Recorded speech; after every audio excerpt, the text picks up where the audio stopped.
بسم الله الرحمن الرحيم. السلام عليكم ورحمة الله وبركاته. إن الحمد لله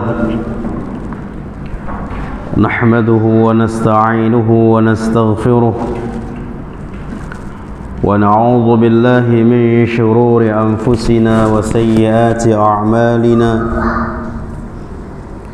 من يهده الله فلا مضل له ومن يضلله فلا هادي له. أشهد أن لا إله إلا الله وحده لا شريك له، وأشهد أن محمدا عبده ورسوله وحبيبه وخليله، ولا نبي ولا رسول بعده. يا أيها الذين آمنوا اتقوا الله حق تقاته ولا تموتن إلا وأنتم مسلمون. معاشر المسلمين والمسلمات rahimani wa rahimakumullah. Alhamdulillah, kita bersyukur kepada Allah Subhanahu wa ta'ala yang telah kembali mengkumpulkan kita di dalam amal saleh, di dalam ketaatan kepadanya, yaitu mempelajari agama Islam yang merupakan kewajiban bagi kita untuk mempelajarinya.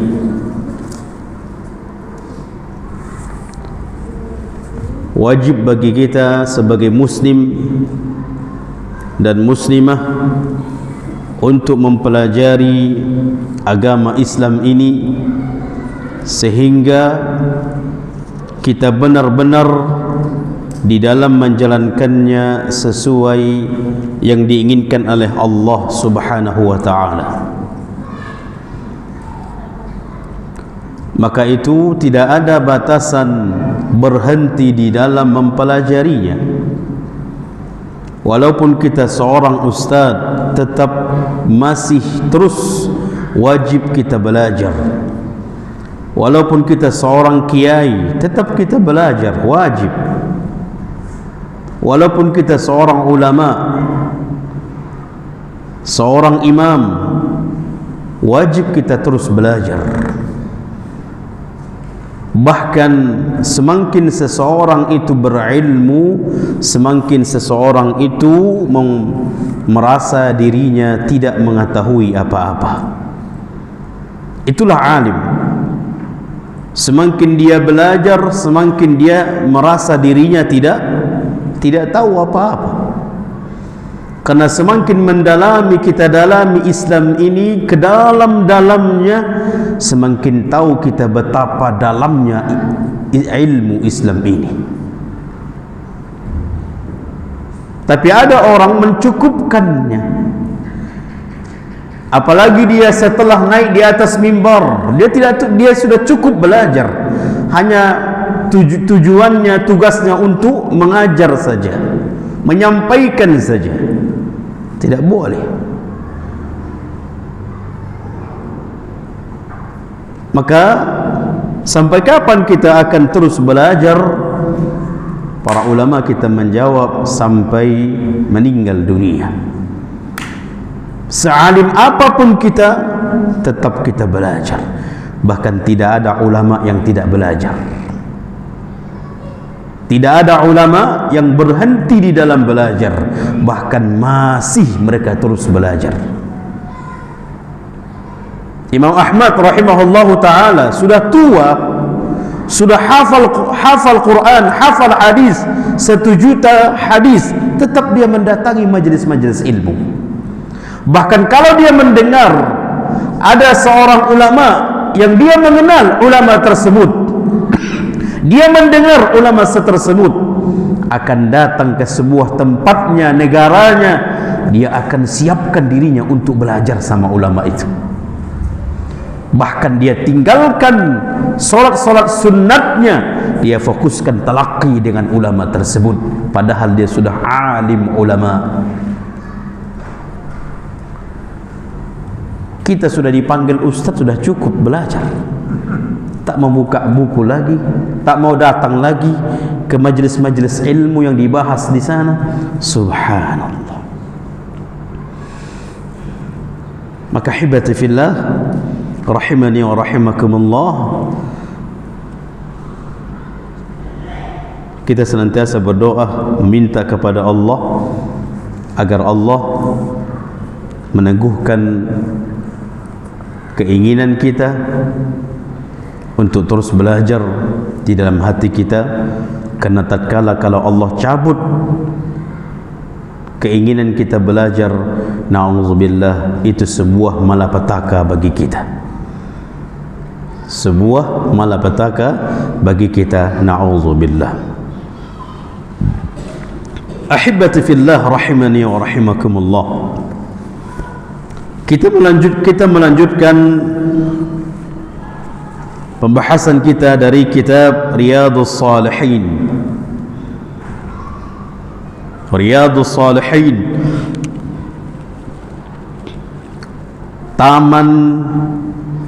tamannya orang-orang saleh.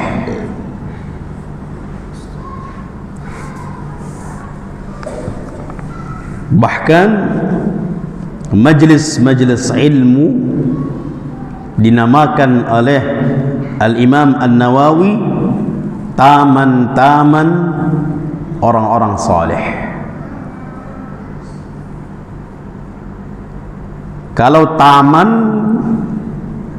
kita mendengar kalimat taman, kita akan tahu begitu indahnya taman tersebut.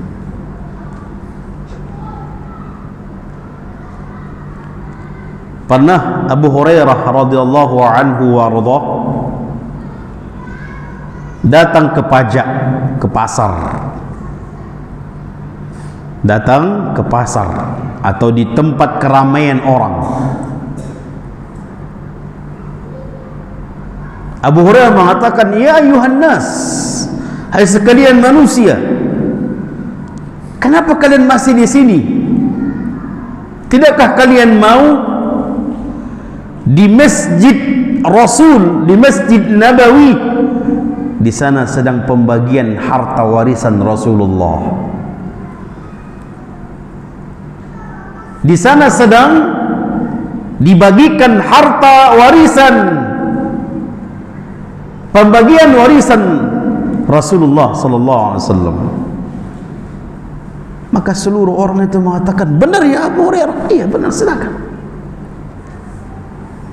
Maka mereka pun datang dengan berbondong-bondongnya. Mereka lihat masjid, di dalam masjid hanya seperti majlis ilmu saja, halaqah, majlis-majlis ilmu. Mereka pulang lagi. Ya Abu Hurairah, apa yang anda ucapkan? Apa yang anda katakan? Apakah apa yang saya katakan itu salah? Apakah saya mengkhianati kalian? Naam. Terus apa kalian dapatkan di sana? Apa yang kalian lihat di sana? Di sana ada majelis ilmu, di sana aja hanya pembagian halaqah. Lalu beliau mengatakan sebuah hadis, bukankah ilmu itu adalah warisan Nabi para al-anbiya, warisan para nabi, para nabi. Kenapa tidak kalian ambil, dan itu adalah warisan yang terbaik? Maka tidak heran kita Al-Imam An-Nawawi rahimahullahu ta'ala menamakan kitab ini dengan Riyadhus Shalihin, yang merupakan taman-taman orang-orang saleh. Sehingga kita berharap kita mengkajinya, kita mempelajarinya, kita menjadi orang-orang yang saleh, benar-benar saleh, ditimbang dari Al-Quran dan hadis Rasul sallallahu alaihi wasallam. Ahibati fillah, kita masih berada di bab al-ikhlas wa ihdharud niyah. Kita masih berada di sebuah bab yang paling utama,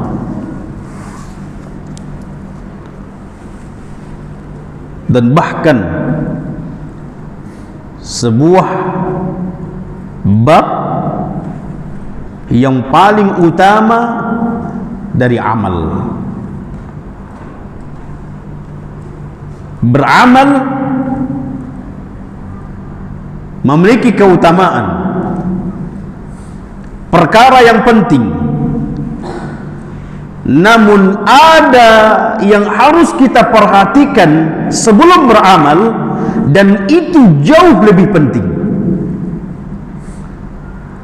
dan itu jauh lebih utama yang harus diperhatikan. Di dalam beramal kita berperhatian, harus kita perhatian. Seperti salat, perhatikan kesucian diri kita. Kita harus memperhatikan kesucian tempat salat kita. Kita harus perhatian bacaan-bacaan salat kita. Kita harus perhatian kekhusyuan di dalam salat kita. Kita harus perhatian. Namun ada yang paling utama yang lebih diperhatikan sebelum itu, itulah niat. Itulah niat. Maka Al-Imam An-Nawawi rahimahullahu ta'ala memasukkan bab yang paling pertama agar mengingatkan kepada kita sebelum kita lebih jauh ke bab-bab berikutnya, untuk mengingatkan agar mengikhlaskan niat kita. Niat kita di sini untuk apa? Kita niatkan belajar ini karena Allah Rabbul Izzati wal Jalalah.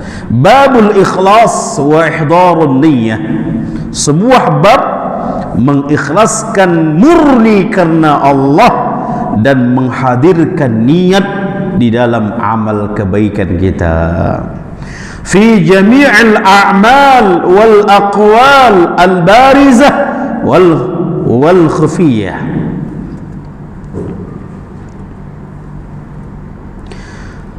Dalam seluruh amalan-amalan kita, ucapan-ucapan kita yang nampak maupun yang tersembunyi. Maka ahibati fillah rahimani wa rahimakumullah, kita harus memperhatikan niat kita dan menghadirkan niat kita di dalam seluruh perbuatan-perbuatan kita, ucapan-ucapan kita, baik perbuatan atau ucapan yang nampak zahirnya maupun yang tidak nampak, yaitu batin. Ada amalan-amalan zahir dan ada amalan-amalan batin. Hadirkan niat, ikhlaskan niat. Bahkan seluruh apapun yang kegiatan yang kita lakukan, hadirkan niat. Hadirkan niat, ikhlaskan niat. Apapun yang kita lakukan,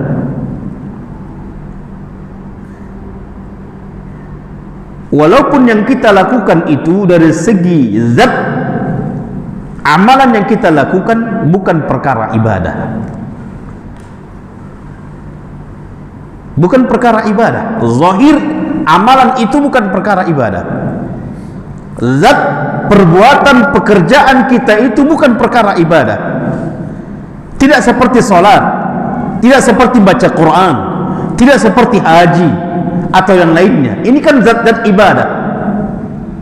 Namun ada perkara yang kita lakukan dari segi ditimbang itu bukan bagian dari zat ibadah. Tapi ketika kita mengikhlaskan niat, menghadirkan niat, itu bisa menjadi ibadah. Di situ kegunaannya, agar setiap langkah yang kita lakukan, setiap langkah yang kita langkahkan, setiap gerakan yang kita gerakkan, sekecil apapun itu, dihitung menjadi ibadah. Itu dikenakan karena niat. Dan itu akan terjalin jika kita senantiasa menghadirkan niat. Datang kita ke tempat ini, hadirkan niat. Pulang nanti kita, hadirkan kembali niat. Ketika kita tidur, hadirkan niat. Bangun dari tidur, apa yang kita lakukan? Mandi, hadirkan niat. Untuk melaksanakan salat sunnah qabliyah, hadirkan niat.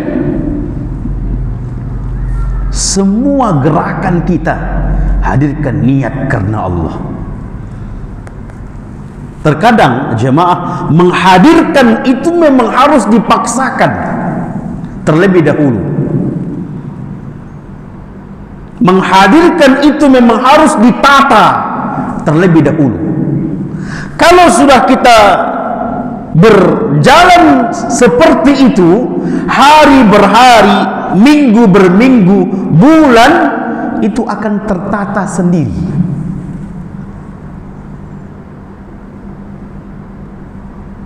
Sehingga keikhlasan kita di dalam melaksanakan apapun kegiatan kita, mudah mengikhlaskannya karena Allah. Kenapa? Karena sudah ada latihan menata itu semuanya. Hadirkan niat.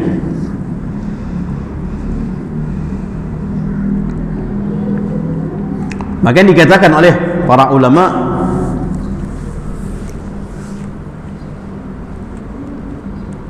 فهذه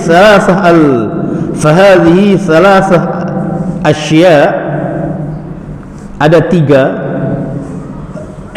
di dalam perkara niat ini. Yang pertama, niatul ibadah, niat ibadah. Naam.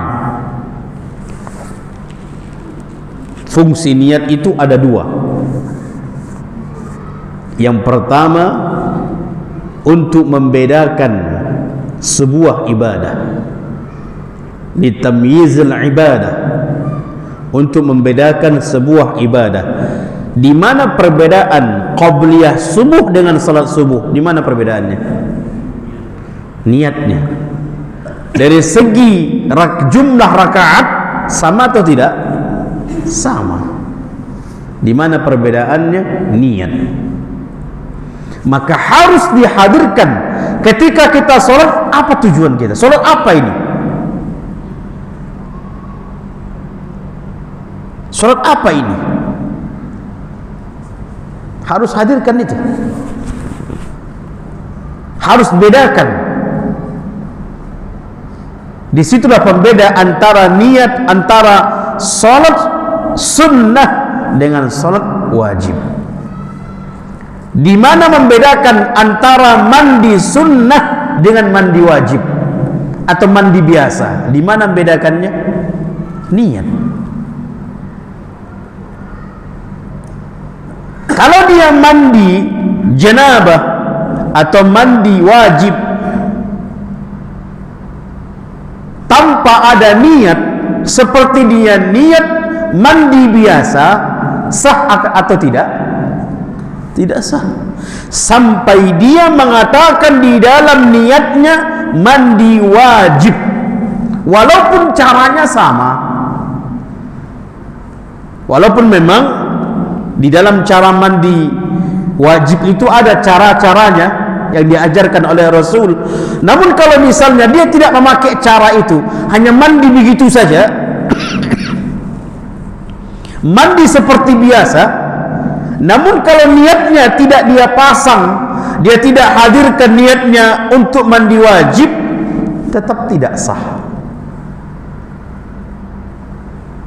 Tidak sah.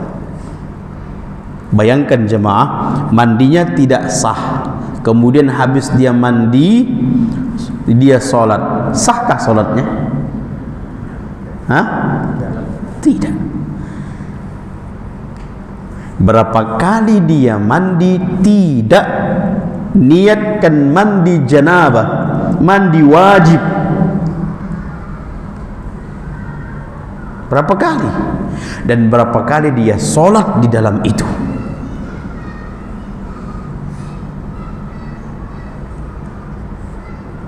Apalagi di dalam niat di dalam mandi, rukunnya wajib, bahkan merupakan rukun di dalam mandi. Maka di antara fungsi dari niat adalah litamyiz, untuk membedakan antara ibadah sunnah dengan ibadah wajib, antara kebiasaan biasa dengan ibadah.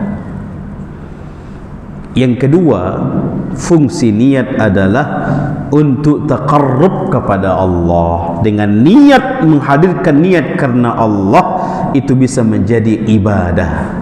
Itulah taqarrub kepada Allah.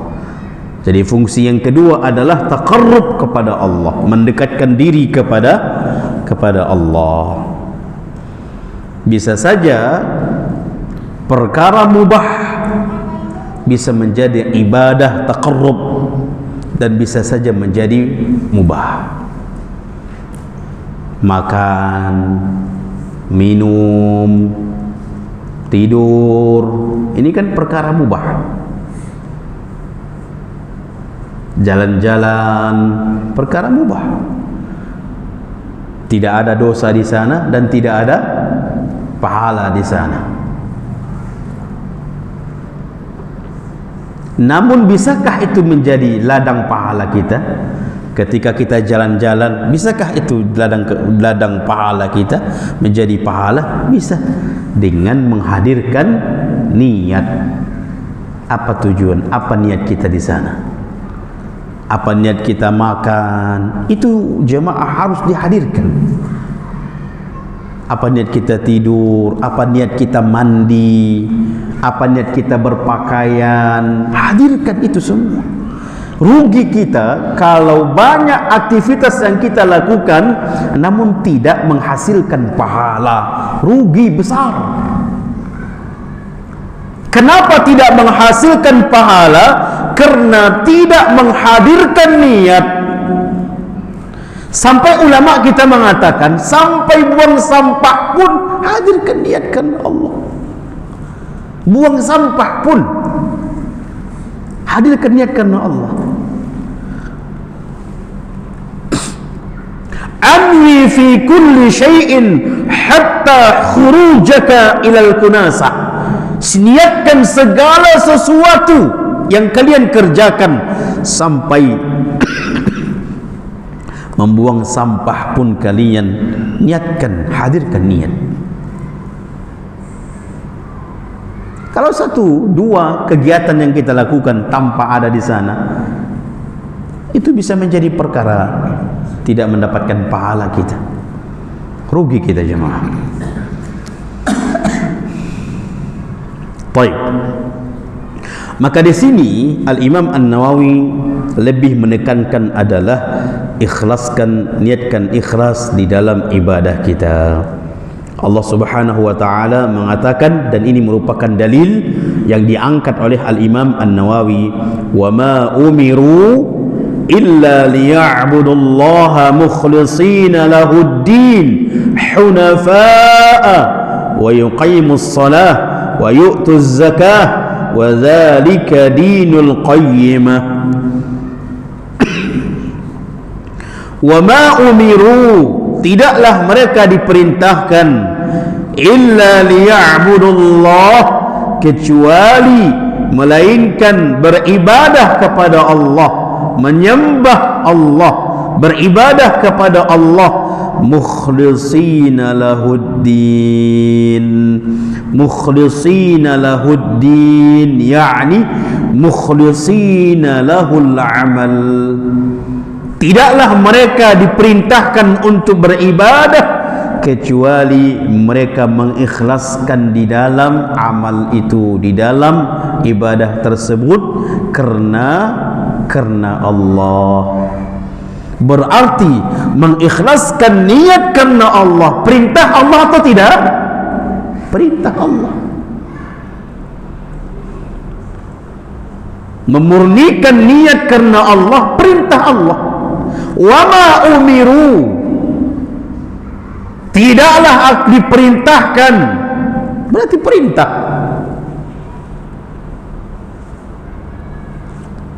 Berarti mengikhlaskan niat karena Allah di dalam ibadah, perintah Allah. Melakukan ibadah, perintah. Salat, puasa, zakat, perintah. Dan di dalam melakukan ibadah ini murni niat kita karena Allah, itu juga perintah. Itu juga perintah.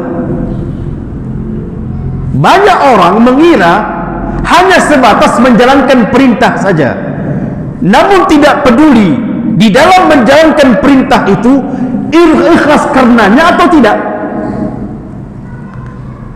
Kalau seseorang mengetahui mengikhlaskan niat karena Allah, perintah Allah, sama halnya perintah menjalankan amalan itu.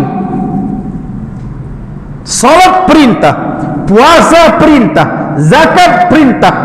Namun di sana ada juga perintah mengikhlaskan niat karena di dalam menjalankan ibadah itu juga perintah. Faham ini jemaah? Berarti jangan hanya katakan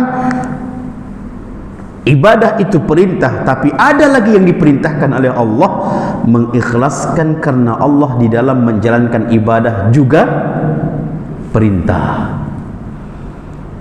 Makanya Allah mengatakan wa ma umiru, tidaklah mereka diperintahkan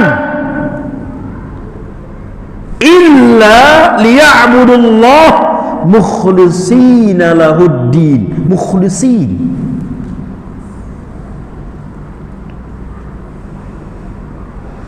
apa yang maksud dengan mukhlishina lahuddin?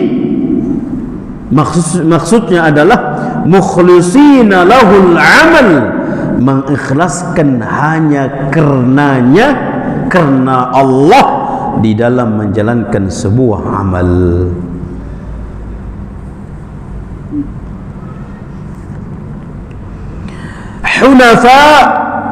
Hunafa jamak dari, ini merupakan arti dari hunafa adalah mail ila tauhid, condong kepada tauhid. Condong kepada tauhid,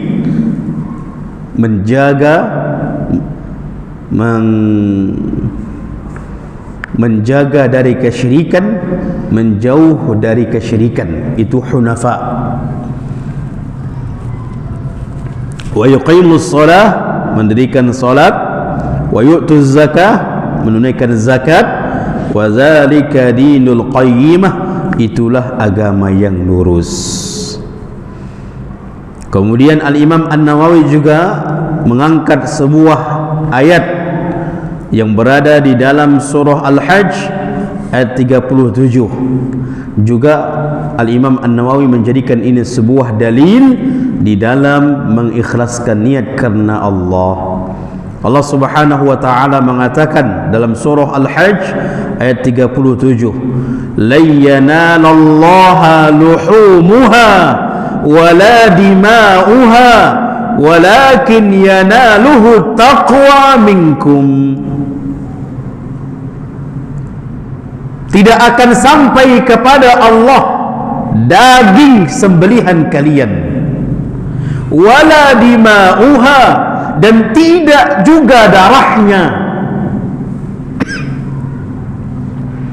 tidak sampai kepada Allah daging hewan sembelihan yang kalian sembelih dan juga darah yang tertumpah tak sampai kepada Allah.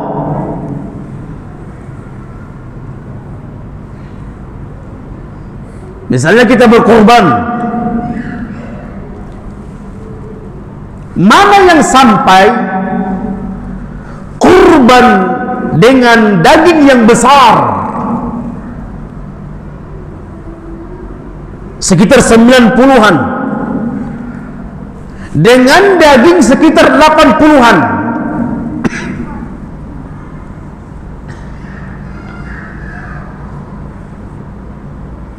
Yang lebih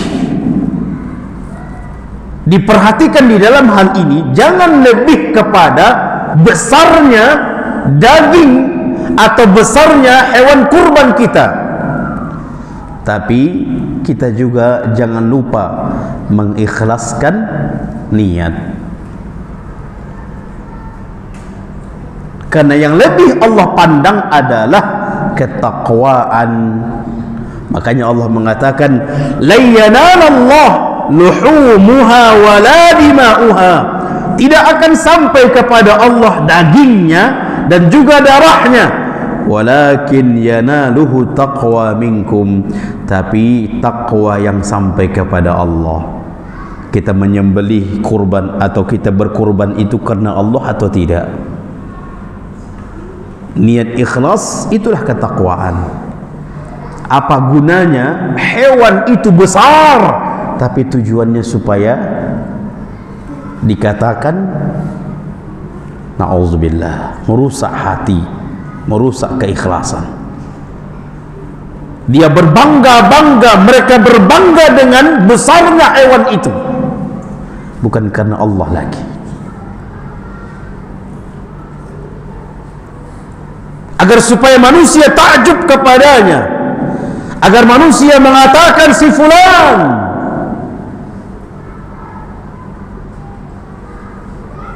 Allah tidak menerima itu. Allah tidak melihat dari orang-orang yang berkorban. Allah tidak melihat hewannya, Allah tidak melihat darahnya.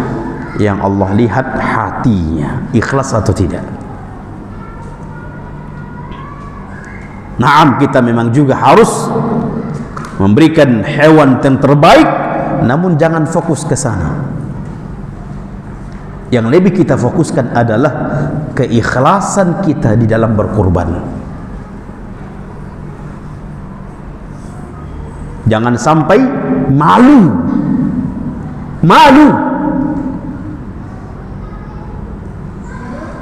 merasa malu ketika dia mendapatkan kurbannya kecil. Berarti ketika dia merasa malu, berarti ada niat yang rusak di sana. Sama halnya disebutkan ada seseorang yang selama ini dia sholat di saf yang pertama,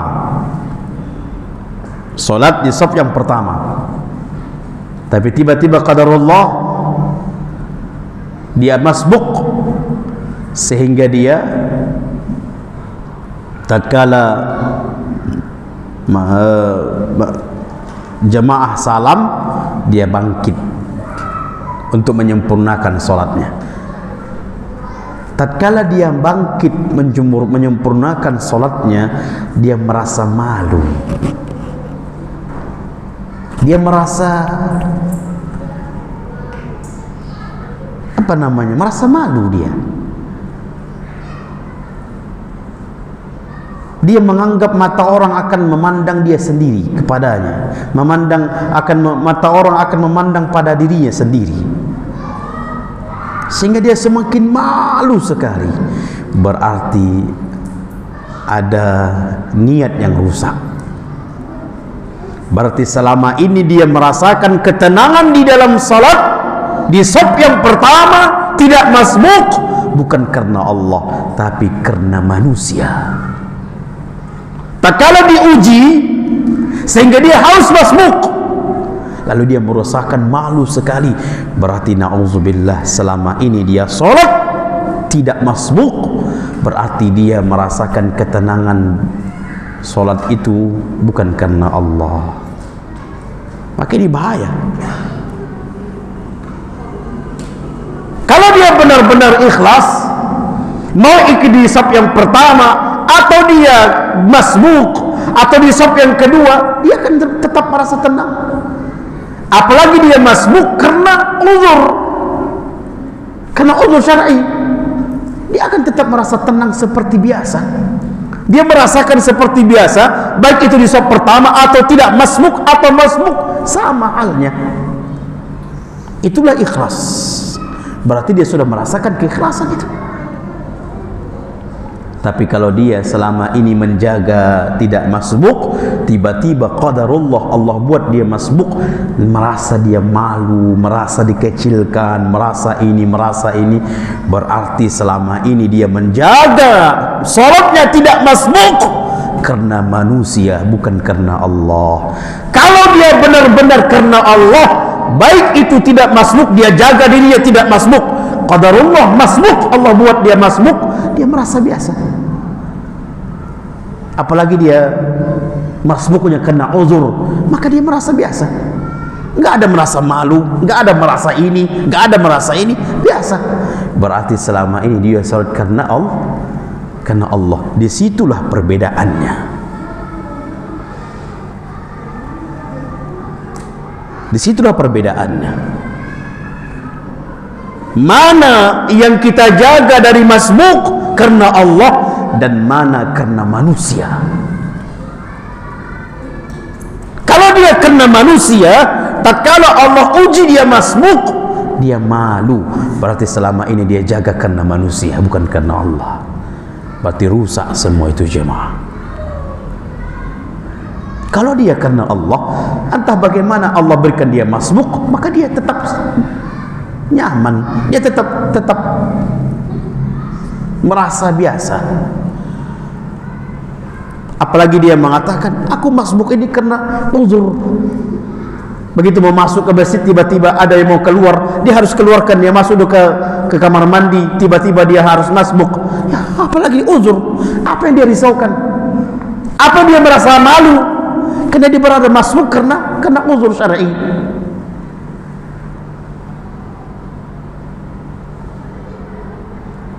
Maka hibati fillah, ini harus kita benar-benar menjaganya.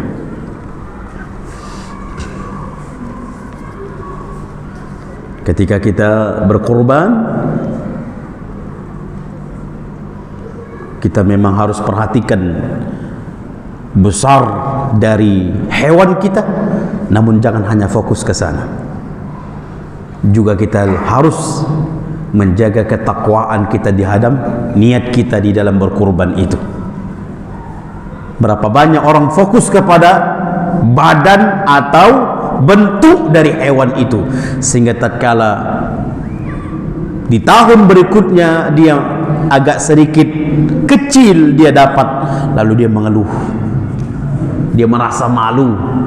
Masa orang sehebat ini cuman sekian, cuman 60 atau 70 beratnya, 80 beratnya, selama ini 90, 100, dia merasa malu. Berarti ada apa selama ini berniat berkurban dengan besar badannya atau beratnya besar, ada apa? Apalagi bukan Allah pandang itu. Yang Allah pandang adalah niat yang ada di dalam hati, di dalam berkurban. Itu yang Allah pandang. Dan niat itulah membawa ketakwaan.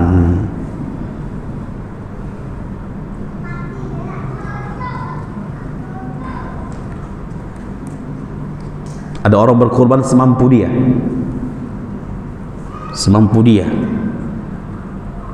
Kecil pula nampak memang. Ketika diejek, ini kurban atau kucing katanya, ini kambing atau kucing atau apa, diejek. Lalu dia merasa malu. Subhanallah, ada apa niat ini? Semampu dia, segitulah besar bentuk dari kurban. Kemudian sudah sampai memang umurnya, apa yang dimalukan? Segitulah mampu dia. Kalau dia karena Allah, bagaimanapun manusia mengejeknya, dia tetap nyaman. Dia tidak pedulikan apa manusia. Kalau niatnya karena Allah, maupun manusia mengejeknya, mencelanya, dia tetap karena Allah, karena dia berkorban karena Allah. Dan itulah semampu dia. Lihat badannya memang, dan walaupun dia sudah sampai umurnya, itulah semampu dia membeli kurban daging tersebut atau hewan tersebut. Ketika ada orang mencelanya, kalau dia merasa malu, berarti niatnya apa ini? Kalau niatnya karena Allah, maka dia tidak akan terusik dengan ucapan manusia, tak akan terusik itu. Kalau terusik, nih, maka ikhlaskan jemaah. Makanya subhanallah, banyak definisi dari ikhlas itu, banyak sekali. Di antara para ulama mengatakan, orang yang ikhlas itu adalah orang yang menjalankan karena Allah, tidak peduli dengan ucapan manusia, baik manusia menghormati atau tidak, dia tidak peduli. Baik manusia mencibir atau tidak, dia tidak terima. Dia tidak peduli.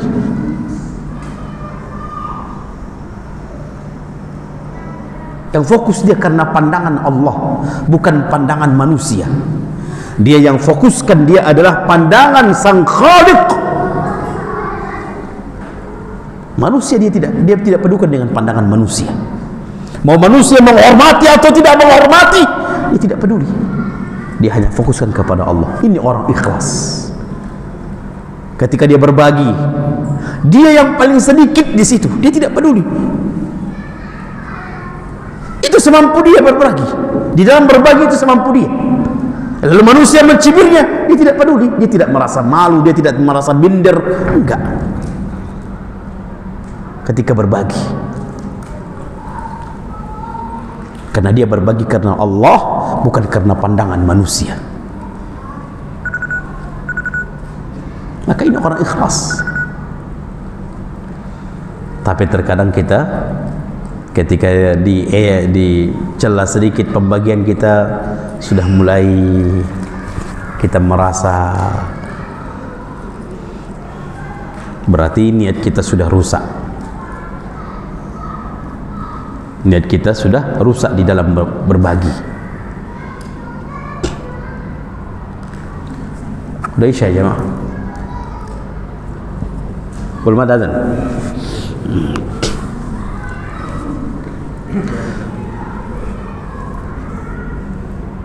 Kemudian Allah mengingatkan kepada kita di surah Ali Imran ayat 29. Qul in tukhfu ma fi sudurikum aw tubduhu ya'lamhu Allah. Katakan wahai Muhammad, dalam surah Ali Imran ayat 29. Katakan wahai Muhammad, sampaikan wahai Muhammad, in tukhfu ma fi sudurikum, jika kalian menyembunyikan di dalam dada kalian, di dalam hati kalian, au tubduh, atau menampakkannya, ya'lamhu Allah, Allah pasti tahu. Apa yang ada di dalam niat kita, di dalam hati kita, Allah pasti tahu. Allah pasti tahu.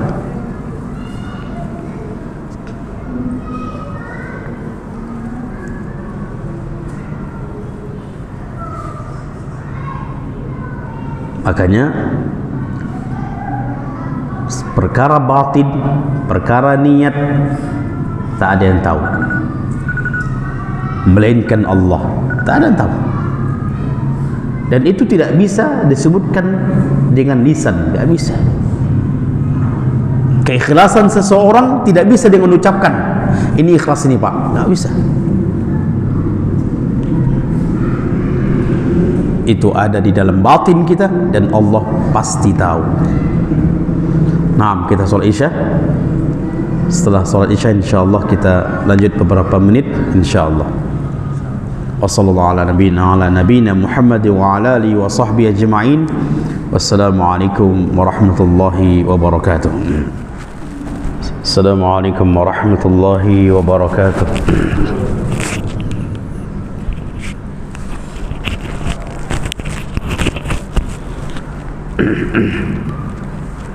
Alhamdulillahi rabbil alamin.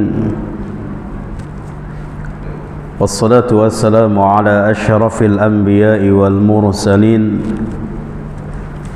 wa ala alihi wa ashabihi ajma'in. Ma'asyiral muslimin wal muslimat rahimani wa rahimakumullah. Al-Imam An-Nawawi rahimahullahu ta'ala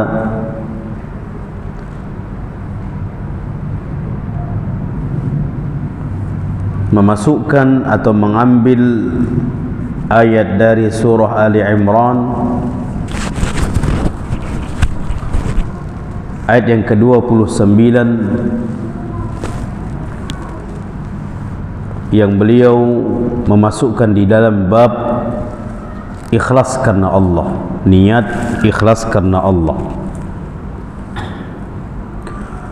Allah Subhanahu wa ta'ala mengatakan, qul in tukhfu ma fi sudurikum aw tubduhu ya'lamhu Allah. Katakan wahai Muhammad, sampaikan wahai Muhammad, in tukhfu ma fi sudurikum, jika mereka menyembunyikan apa yang ada di dalam dada mereka, apa yang ada di dalam hati mereka, au tubduhu, atau mereka menampakkan apa yang ada di dalam hati mereka, ya'lamuhu Allah, Allah pasti tahu. Kalaupun kita tidak menampakkannya, tidak menyampaikannya, kita sembunyikan di dalam hati kita, di dalam dada kita, Allah pasti tahu.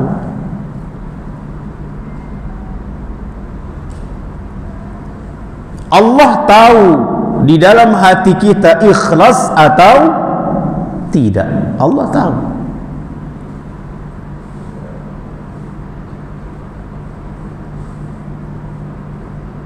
Ketika kita melakukan sebuah amalan, apakah kita melakukan amalan tersebut ikhlas karenanya atau tidak? Allah tahu atau tidak?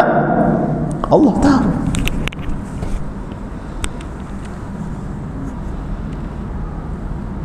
Maka dari itu nanti di hari kiamat ada amalan-amalan yang tidak diberikan ganjaran. Bahkan tatkala mereka yang beramal meminta ganjaran pahala dari Allah, Allah katakan minta sama si fulan.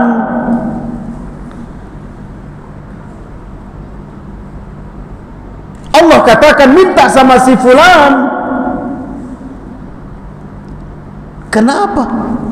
Bukankah dahulu engkau beramal karena niat si fulan, maka minta ganjaran dari si fulan? Kapan Allah katakan itu? Di hari kiamat. Berarti ada amalan-amalan yang dilakukan oleh seseorang Allah tidak terima, bahkan dan Allah tidak berikan ganjaran kepadanya, disebabkan karena niatnya.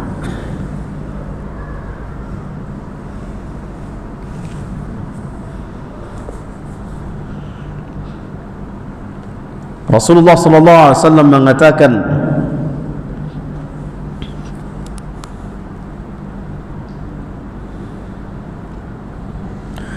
disebutkan dalam sebuah hadis yang diriwayatkan oleh Al-Imam An-Nasa'i, innallaha la yaqbalu minal amal illa ma kana lahu khalisan wabtaghi bihi wajhahu.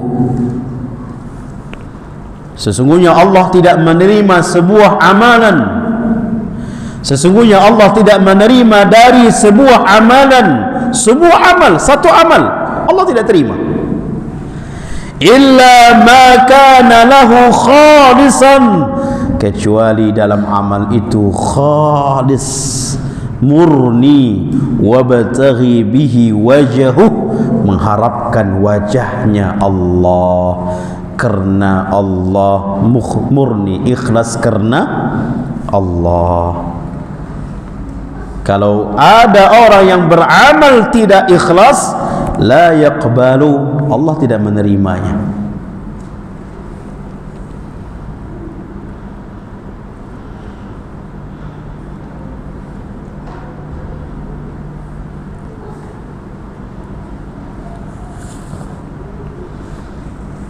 Maka ini sebuah ahibati fillah. Kalau kita sudah mengetahui ini, kita harus hati-hati. Makanya kata para ulama tadi, hadirkan niat kita dalam segala sisi, dalam aktivitas kita, dalam satu perbuatan kita. Jangan sampai luput menghadirkan niat karena Allah, sampai menyuapkan nasi pun ke mulut istri kita, kita ikhlaskan niat karena Allah. Ada orang memasukkannya kan hanya untuk romantisan saja. Ya, kemudian di sorting apa namanya? Di apa namanya? Divideokan, kemudian diviralkan. Tergantung niat. Bisa saja hanya untuk manusia saja, bukan karena Allah.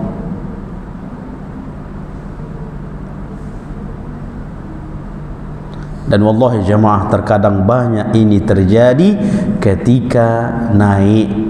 ketika menunaikan haji atau umrah. Foto-foto, untuk apa foto-foto?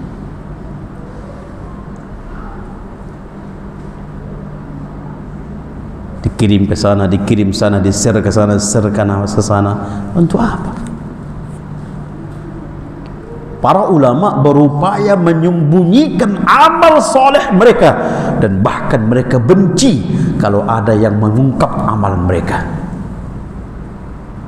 Kalau ada orang menyampaikan amalan si fulan, Masya Allah, mereka benci kepada si fulan karena dia menyampaikan amalan yang telah disembunyikannya. Kita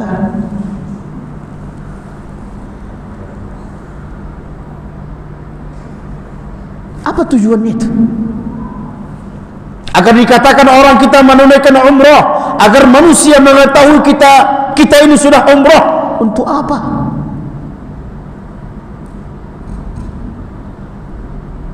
Rabi' bin Khaisam atau bin Abi Rabah puluhan kali menunaikan haji. Pernahkah kita membaca haji atau bin Abi Rabah? Puluhan kali menunaikan haji. Ada di antara ulama itu 70 kali menunaikan haji. Ada 40 kali menunaikan haji. Enggak ada mereka mengatakan haji atau bin Abi Rabah. Enggak ada. Haji Imam Ahmad ada.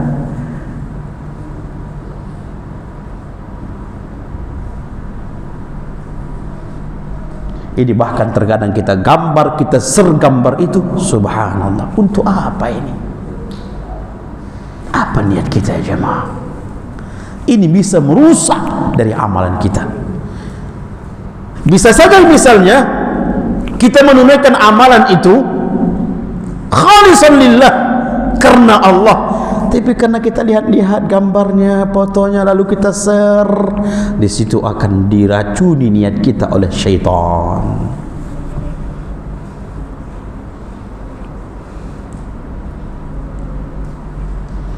Kenapa? Hati-hati. Dan nanti di hari kiamat Allah bongkar. Allah katakan di dalam surah Al-Tariq, yauma tubulas sarair. yauma tubulas sarair, di suatu hari nanti, di hari kiamat, dibongkar seluruh yang terrahasia, yang tersembunyi, seluruhnya dibongkar. Niat kita itu dibongkar. Makanya memang niat itu jemaah, an-niyatu mahalluha fil qalb. Niat itu terletaknya di dalam hati. Dan ayat-ayat banyak berbicara dengan niat yang ada di dalam hati.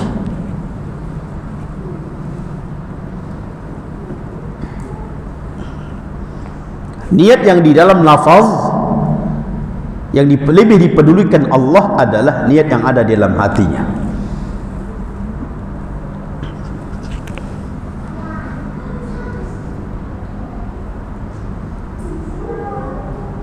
Dan nanti di hari kiamat Allah melihat yang ada dalam hati, bukan di lafaz. Allah melihat yang ada dalam hati, bukan di ungkapan. Nanti di hari kiamat dibongkar, dan bahkan Allah tidak terima, atau bahkan Allah tidak memberikan ganjaran. Allah juga mengatakan dalam surah Al-Adiyat, afala ya'lamu idza bu'thira ma fil qubur wa hussila ma fis sudur.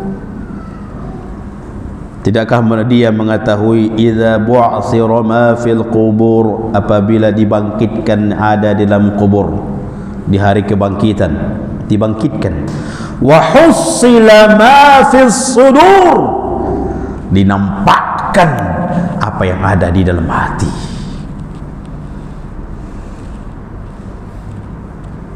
Maka hibati fillah, kita benar-benar berhati di setiap gerakan kita, hadirkan niat karena Allah. Dalam mencari nafkah, apa yang kita niatkan jemaah? Niatkan karena Allah. Dalam membangun sekolah, dalam membangun yayasan, dalam membentuk kepanitiaan, apa yang kita niatkan? Para ulama mengatakan, sesuatu yang dikerjakan bukan karena Allah akan hancur. Berapa banyak terjadi perpecahan karena bukan karena Allah lagi. Niat sudah berubah, terjadi perpecahan.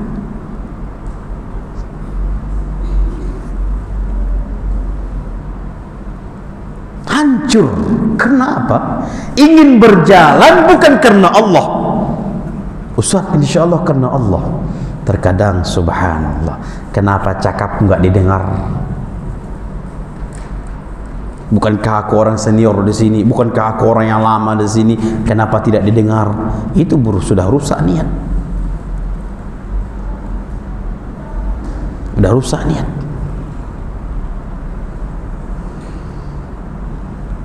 Maka jangan sampai berlama-lamaan kita melakukan amalan dan kita menganggap itu sebuah amalan, tapi tidak faham kita, tidak tahu kita selama ini sudah rusak niat kita, namun kita menganggap itu yang hebat.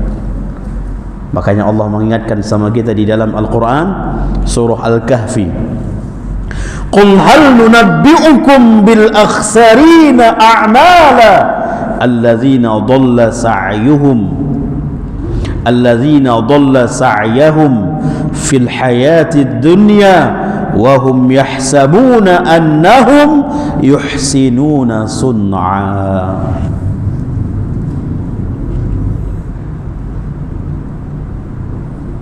Maukah kalian kami kabarkan siapa orang yang paling merugi dalam sebuah melakukan amalan? Dia menganggap amalannya biasa, amalannya nyaman-nyaman saja. Dia menganggap amalan yang selama ini yang dia lakukan aman-aman saja.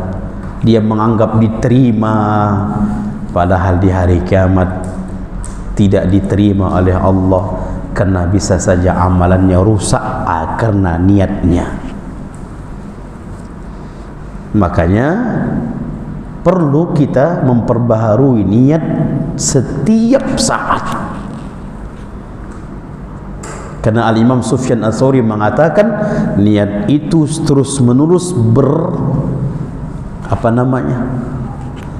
berbolak-balik. Niat itu senantiasa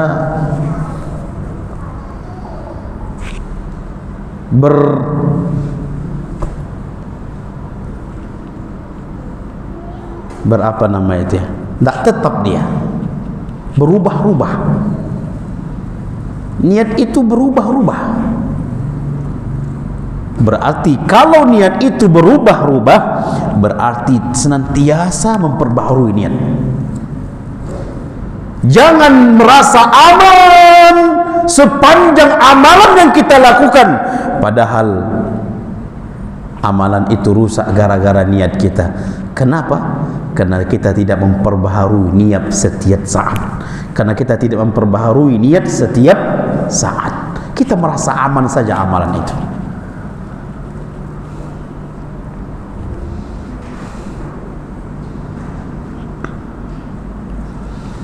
Maka hibati fillah rahimani wa rahimakumullah, ayat ini menjelaskan kepada kita begitu dahsyatnya niat, begitu bahayanya jika niat itu rusak di dalam mengerjakan sebuah amalan. Kemudian Al-Imam An-Nawawi membawakan sebuah hadis yang sering kita dengar, innamal a'malu binniyat wa innama likulli imri'in ma nawa faman kanat hijratuhu ila Allah wa rasulih fahijratuhu ila Allah wa rasulih wa man kanat hijratuhu lidunya yusibuha aw imra'atin yankihuha fahijratuhu ila ma hajara ilaih, muttafaqun alaih. Rasulullah SAW mengatakan innamal a'malu binniyat, amalan itu dianggap tergantung niatnya. Amalan itu dianggap tergantung niatnya. Kalau niatnya murni karena Allah, maka amalan itu dianggap. Namun kalau niatnya bukan karena Allah, amalan itu tidak dianggap, sekalipun dia melakukannya penuh dengan perjuangan dan bahkan biaya besar, tapi karena bukan karena Allah, tak dianggap.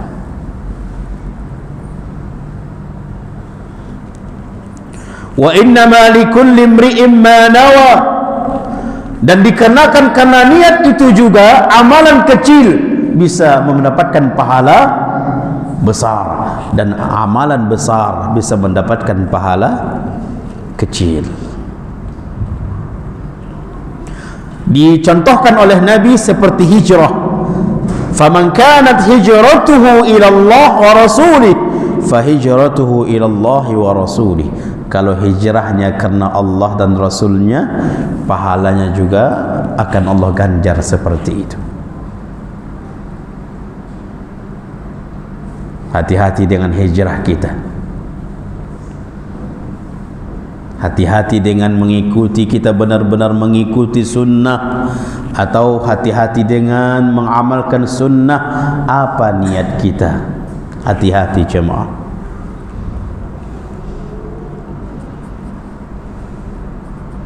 Dan ingat, terkadang niat itu diuji. Terkadang niat hijrah kita itu atau mengikuti jejak Nabi itu diuji. Ingin bertaubat, diuji taubatnya benar atau tidak. Ingin menjadi orang yang lebih baik, diuji benar atau tidak. Diuji.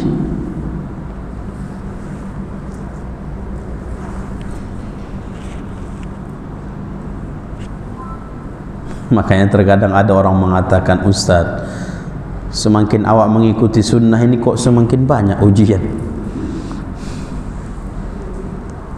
Diuji, benar enggak niat kita? Kalau benar niat kita, dia akan istiqamah walaupun bagaimana banyak rintangannya.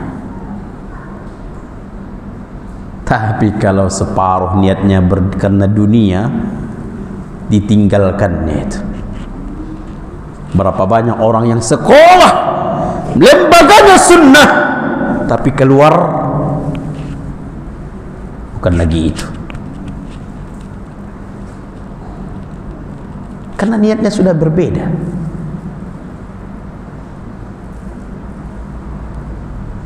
Kalau sekolah di lembaga ini ambil bahasa Arab saja ya, sehingga memang dikuasainya bahasa Arab, sehingga dia membaca kitab-kitab bahasa Arab tapi tidak bisa mengamalkannya. Masih tak ada bedanya antara dia faham atau belajar hadis sunnah Nabi atau tidak belajar, sama saja sama dia. Ahibati fillah,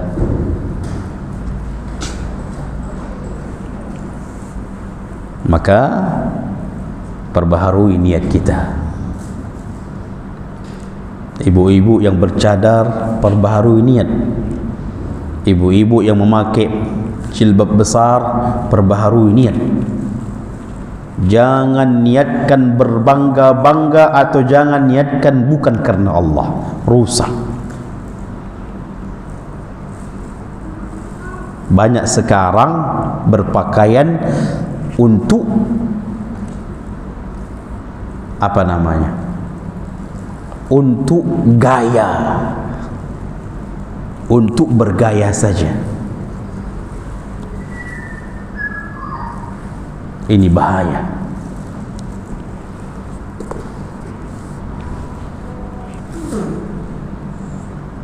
Ini bahaya.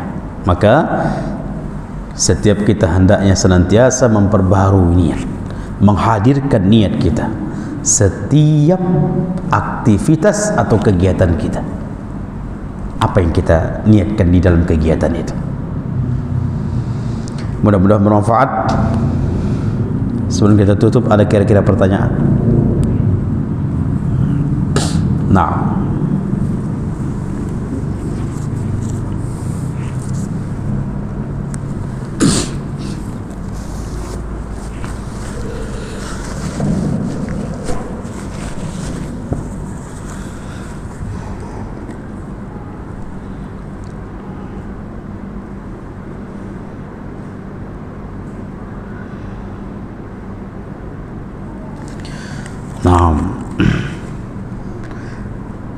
bismillah, niatnya insyaallah ikhlas karena Allah. Namun setelah melakukannya tetapi cerita setelah melakukannya baru cerita. Karena memang ditanya-tanya, bahkan ada orang yang tidak ditanya pun bercerita. Gimana hukumnya Ustaz? Kenapa harus diceritakan? Kalau di balik cerita itu ada ibrah dan kita benar-benar yakin bisa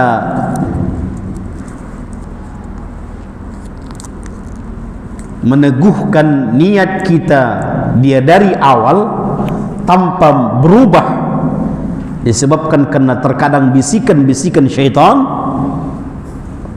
maka ceritakanlah. Kalau kita yang pertama ada ibrah di dalamnya, yang kedua kita bisa selamat, kuat. Jangan ada riya di dalam cerita itu, jangan ada ujub di dalam cerita itu, jangan ada sum'ah, jangan ada perkara-perkara supaya manusia takjub kepada kita di dalam cerita itu, maka jangan. Kalau itu bisa kita selamat dari itu, maka ceritakan. Apalagi cerita itu bisa menjadi ibrah bagi manusia.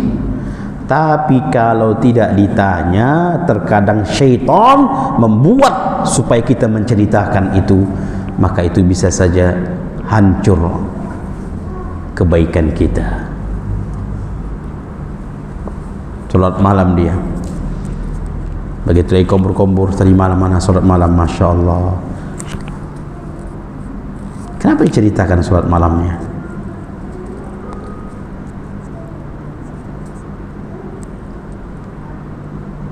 Kenapa diceritakan?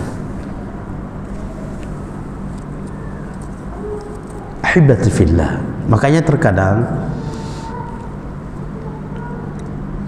untuk menyembunyikan amalan itu, subhanallah, dan bahkan kita benci kalau ada orang lain mengetahui amalan kita,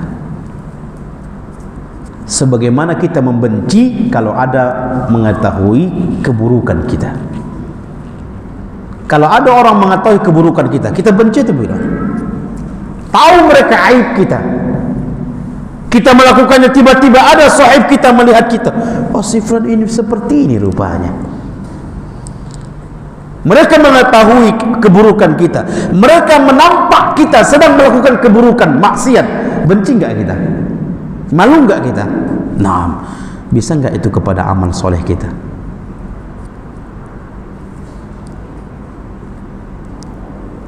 Atau bahkan kita menampakkan amal soleh kita di hadapan manusia, menyembunyikan keburukan kita.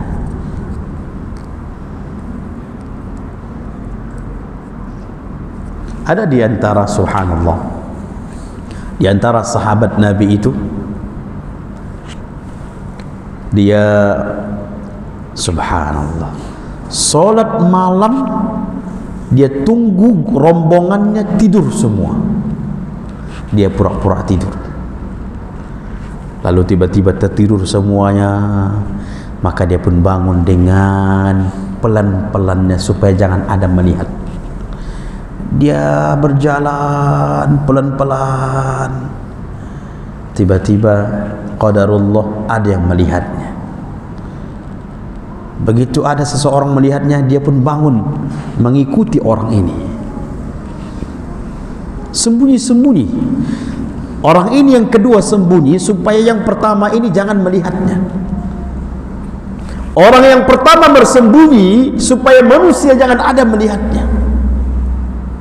Sembunyi masuk ke dalam-dalam sana, ke tempat yang jauh dari pandangan manusia. Setelah dia merasa yakin sudah tidak dilihat oleh manusia, lalu dia menjalankan solat di situ. Dia bentang sesuatu yang bisa tempat sujud dia. Dia perindah solatnya, dia perindah rukuknya, sujudnya, bacaannya, dia perindah.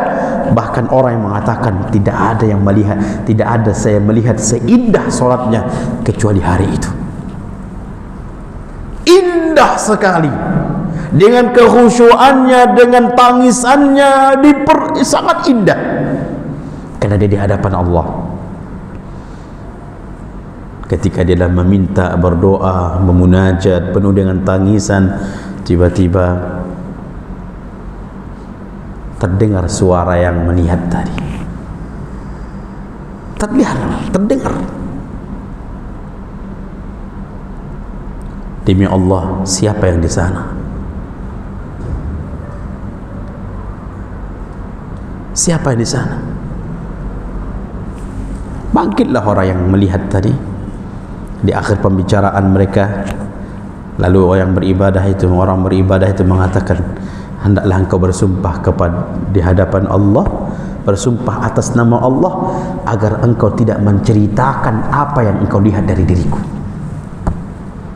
Bersumpah atas nama Allah, jangan menceritakan kepada siapapun atas apa yang kulakukan malam ini. Lihat tuh, kita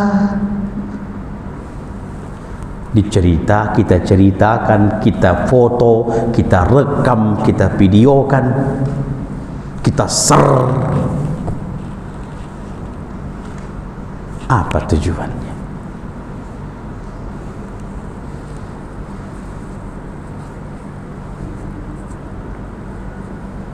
Dahulu para ulama seperti itu, sangat menyembunyikan amal kebaikan mereka agar mereka niatkan karena Allah. Sangat menyembunyikan dalam membantu. Wallah jemaah, ana tutup dengan sebuah kisah. Di Madinah itu ada sedekah misterius. Begitu dibuka pintu, setiap pagi ada makanan tergantung di pintu orang fakir miskin di Madinah. Orang-orang fakir miskin itu setiap buka pintu pagi ada makanan tergantung di situ, dan itu bertahun-tahun lamanya. Siapa yang mengkasih ini? Siapa yang mengkasih ini? Cerita lagi fakir miskin lagi. Tadi malam semalam ada makanan tergantung. Oh iya, di rumahku juga. Di rumahku juga. Fakir miskin di Madinah dapat semua. Dan itu bertahun-tahun. Rupanya ada seseorang yang di sana, ana lupa namanya, Ali bin Husain atau Allah alam, ana lupa namanya. Rupanya tatkala orang ini meninggal dunia,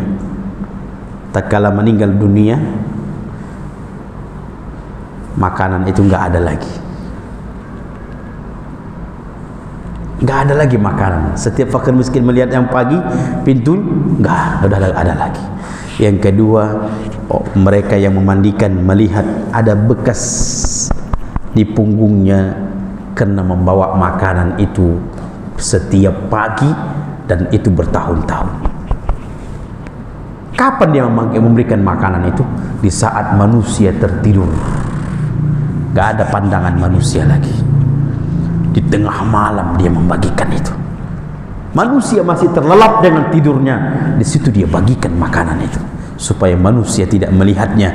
Dia mengatakan menyembunyikan amalan dapat meredamkan kemarahan Allah. Dia ucapkan itu setiap dia memundak makanan itu.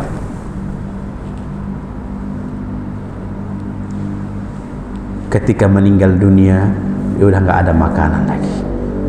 Oh, rupanya si fulan yang mengkasih selama ini bertahun-tahun, kata. Ada seorang suami puasa 20 tahun, istrinya nggak tahu. 20 tahun suaminya puasa, istrinya nggak tahu. Puluhan tahun suaminya sholat dengan penuh tangisan, istrinya nggak tahu. Para istri mengatakan, bah, suamiku telah menipuku di dalam tidurku. Mereka tidur bersama. Ketika lihatnya istrinya terlelap dengan tidurnya, suaminya rupanya pura-pura tidur. Lalu dia bangkit di tengah malam. Mereka mengatakan, para istri, suamiku menipuku di dalam tidurku, kata itu. Maka kalau seandainya bisa kita tidak ceritakan, jangan ceritakan. Jangan ceritakan. Kecuali memang ditanya, dan itu pun kalau ditanya ada ibrah. Kalau nggak ada ibrah, jangan ceritakan. Yang kedua, kalau kita merasa aman dari penyakit riya, tatkala kita ceritakan, apakah merubah niat kita? Kalau merubah, jangan ceritakan. Tinggal pilih, mau diceritakan atau merusak amalan kita. Mana yang kita selamatkan? Faham ini jemaah? Baik, ini saja.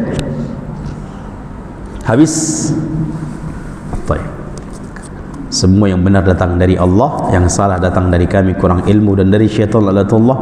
Kami mohon ampun kepada Allah dan mohon maaf kepada seluruh jemaah. Kita tutup dengan doa kafaratul majlis.